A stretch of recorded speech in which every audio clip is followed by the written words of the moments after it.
Art knew if he doesn't step in, his wife is going to beat their son to death. And he remembers thinking, good. From the day Art's son was born in 1971, it was like something was off about him. No matter what they did, it just seemed like he was always miserable. In the 14th month of his life, he seemed to get over the incessant crying stage, but it seemed like now that he wasn't crying, he still was just totally unhappy. His body language and everything about him said, I'm not happy. Always. Art said that he never saw his son ever have a genuine, joyous smile. The only time he saw something resembling a smile was when his son would grin after causing someone pain or breaking a rule or in some way being bad. And then once his son started walking, all he wanted to do was just destroy everything in front of him. When their son was about 2 years old, he learned how to take off his diaper, and he began sneaking around the house and emptying the contents of his diaper into corners of the house, underneath carpets, grinding it into the carpet, smearing it on the walls. But again, Art and Lisa are looking inward and saying, our child is only 2 years old. It can't be his fault he's acting this way.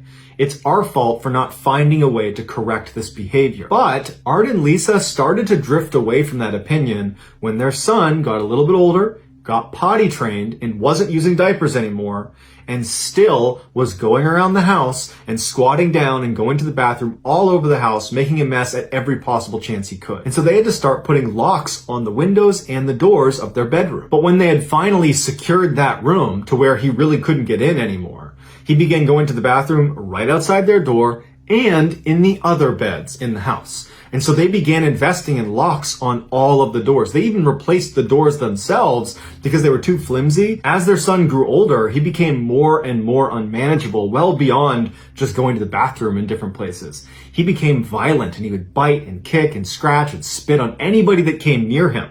He was like a wild animal. Before he was 9 years old, he had been kicked out of school 2 separate times. And they let him back in a third time. He apparently did something that was so bad that they effectively expelled him. A 9-year-old is getting expelled from school. So they had to enroll him at this other special school that would accept him with his history. He was considered too dangerous to be around other kids. So he was totally isolated at school, and it ultimately made him a lot worse. He would come home from school and he would go right to the kitchen and get a knife out, and he would start threatening his parents to the point where they had to lock all the drawers in the kitchen. His son began stealing knives from the neighbor's house, smuggling them back into the house, and at night he would pull them out and try to stab Art. And on 2 different occasions, he was successful, and Art still has scars on his leg from it. And Art's son was not just attacking his parents. He was also turning on local animals that were helpless. He blinded one of the local dogs that was running around the area by just stabbing it in the eye one day. What ultimately started happening over the following years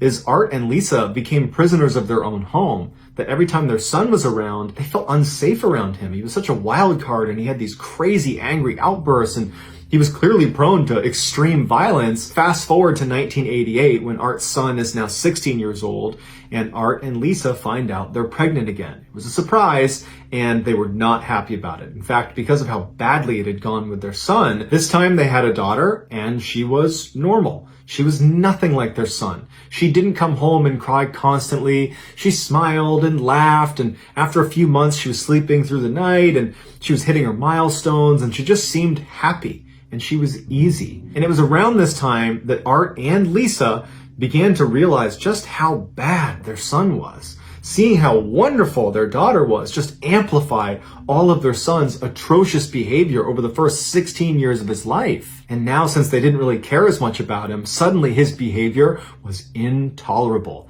And anytime he acted up, they would never lay a hand on him, but they were not afraid to tell him to basically get the F out of here. We are not putting up with this. Leave. Now, the house they lived in was a single-story bungalow, and their daughter's room was against a sidewall where there was a window leading to the outside. That morning, Art and Lisa had got into one of the worst screaming matches with their son they had ever had, and he left in a rage, and they slammed and locked the door behind him. After a couple of hours, their son is still gone, and they don't expect to see him anytime soon, and their daughter is starting to get fussy. She seems tired, and so they walk into her bedroom, they put her in her crib for a nap, and then Art and Lisa leave her room, shut shut the door behind them and go sit down in the kitchen. A couple minutes later, they hear their daughter screaming at the top of her lungs, and Art and Lisa immediately recognize this is not an ordinary cry. They get up and sprint down the hall to her room, and they try the door handle, but it's locked. They run back out to the kitchen, they get the keys, they go back, they're fumbling with the keys, they finally open it up, and there in the back of the room, standing next to the crib, is their son, and he's holding a knife, and he's poking it into her face.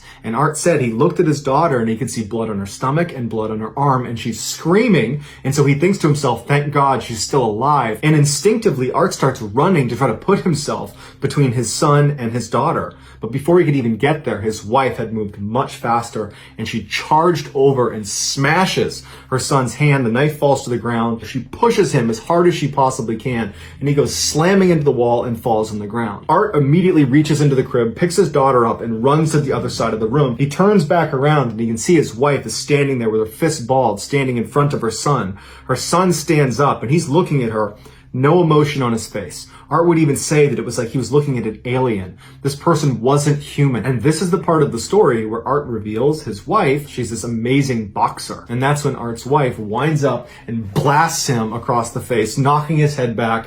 And Art said immediately he could tell his nose was broken. And so even though Art knew if he doesn't step in, his wife is going to beat their son to death. And he remembers thinking, good. Turns around and he leaves the room with his daughter. As Art cleans up his daughter and puts band-aids on each of the cuts that were inflicted on her, he hears in the other room his son is yelling and screaming at their mother saying, I'm going to kill you. And she is just ruthlessly punching, kicking, and smashing him. It is not slowing down at all. And Art remembers by the time he picked his daughter back up after putting all her band-aids on and she'd kind of calmed down, he still heard his wife punching, kicking, and smashing their son, who's now unconscious. But Art wants that to happen, so he doesn't go in there. Instead, he just rocks his daughter until she falls asleep, and by the time she's snoring in his arms, his wife is still punching, kicking, and smashing their son, who hasn't made a sound in a long time. She comes into the kitchen and sits down at the table next to Art and looks at him, and he looks back at her, and he just says, is he dead? She says, I hope so. And he just goes, yeah, me too. Art and Lisa sat at the kitchen table for a long time. There was no sound coming from the room where their son was. And eventually Lisa starts crying and goes and takes a shower. At which point Art stands up and he goes into the bedroom where his son was. And this is when he can tell his son is actually still alive. He walks in and he can see his son still breathing, but he's covered in blood. He's got And he goes up to him and he thinks there's no way he's going to live through this. And so as he's standing there wondering what to do, he hears his wife come out of the shower. And so he leaves the room and he confers with his wife and they decide, we're not going to call the police. We're not going to call an ambulance. We're going to do nothing. And so right then and there, they walked around their house, they gathered up a couple things, and they headed downstairs into the basement where they had an in-law suite, which basically was a little apartment that they didn't really use, but it had everything they needed. And they moved down there and they locked the one door that led down there and they locked the side door as well. They figured if he lived, there would be enough food to get him through a few weeks upstairs. There's water up there, bedrooms, bathrooms. He had all of that. And at some point he would run out of food and he would have to leave.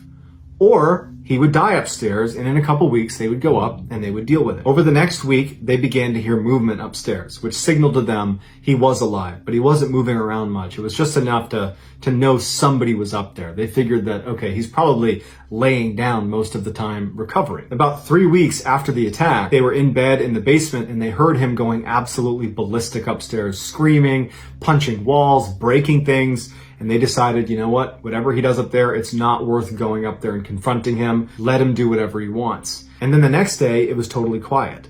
And for the next couple of days, Art and Lisa would listen really intently to see if they could hear him moving around upstairs, but they couldn't. And so finally, Art and Lisa decide to go up into the main floor and see if he's up there. When they open the door, they find their entire upstairs has been absolutely wrecked. Every piece of furniture is ruined, every window's broken, there's glass all over the place, there's brown smears all over the walls, but their son isn't there. And so they figured that night when they heard him going crazy upstairs, he already knew he was going to leave. He just wanted to ruin their house before he did. Even though their son was gone, they had no idea if he was going to come back or not. And so for days and weeks and months, they lived in fear that their son was just going to show up one day and kill them. But he never did. And then 3 years after the incident, they moved. They hadn't seen him, and so he had no idea where they were going, and they have no way to contact him, so that was it. They just restarted somewhere else. Fast forward to 2019 when Art is making this Reddit post, and he says, I haven't seen my son since 1989, and I don't want to see him again. And Art goes on to say that while he hopes his son was able to overcome his demons and live a normal life, he said if he wasn't able to do that, if he was out there still causing pain and misery to other people, Art says he hopes that whoever was on the receiving end of that finished the job and killed him. Just know that I really appreciate your support, and until next time, that's going to do it. See ya.